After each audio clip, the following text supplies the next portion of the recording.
Old guy here. I'm hoping you're getting something out of my videos that you can use, you find it useful. If you do, I'd appreciate a subscribe and a like. Today we're going to talk about, not about rebuilding a motor, but you're going to restore your motor, or it's got a lot of miles and you're just going to rebuild it. So you pull the motor and you rebuild it. I've got one sitting over there, okay? And we get the motor done and we're all, it's all looking good, but then you look in your engine bay. It's really dirty.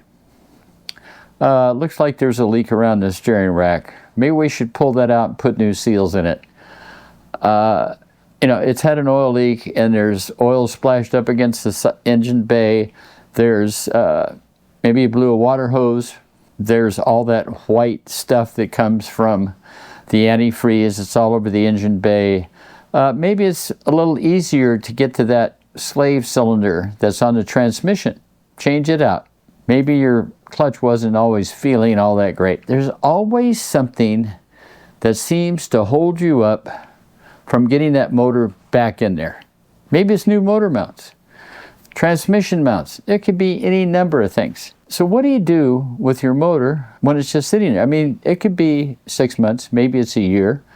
You rebuilt the motor, but now the car's at the shop getting painted or whatever.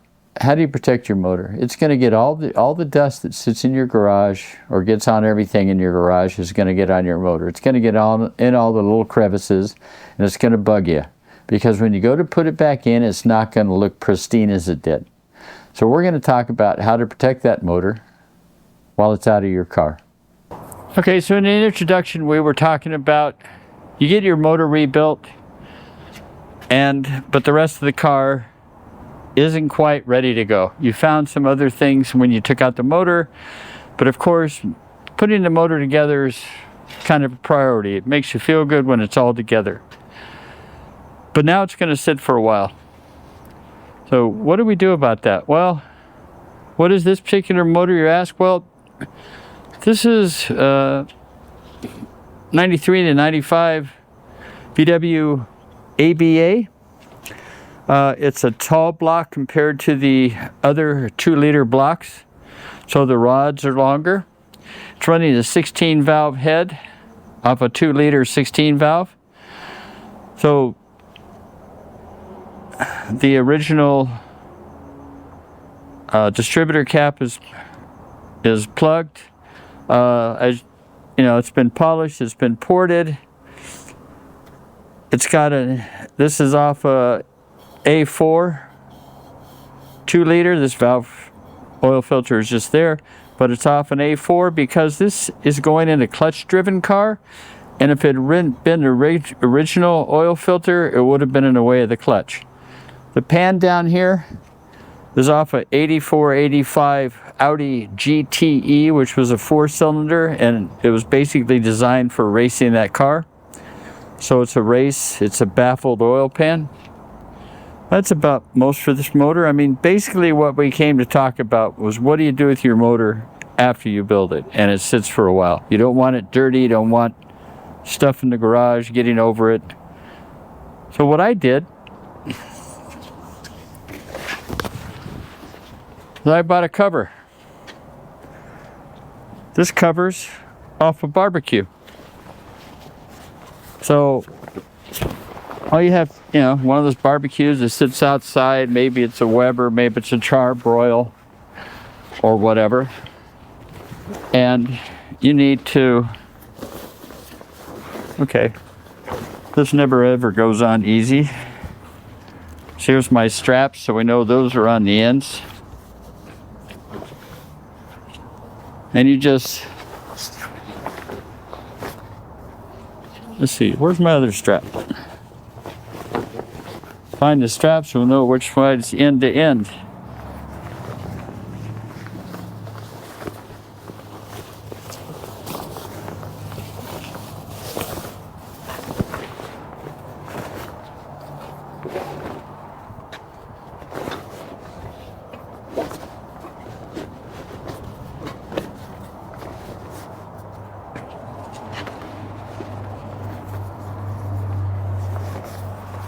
I just sort of marked this Are we even here?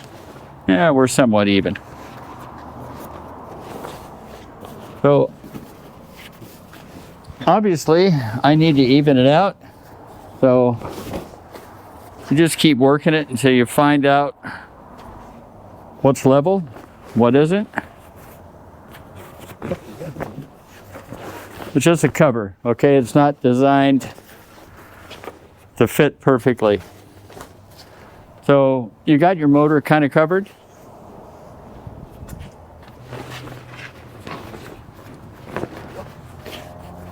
And if you want to, let's see, we're not covered yet, are we? You can use your Velcro straps that come with this, and you can tighten up the Velcro straps, which will kind of keep the bottom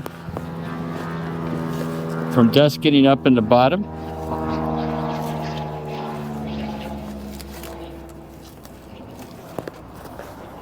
And there you have it. One motor covered. Now in this picture I'm going to show you, a friend of mine has a 5-cylinder car engine sitting out. So he got a little bit bigger barbecue cover, but it's basically the same thing. It's an easy way to cover your motor. You can move it around wherever you want to. It doesn't affect the engine stand or anything. These are my thoughts. This is what I did. You don't have to.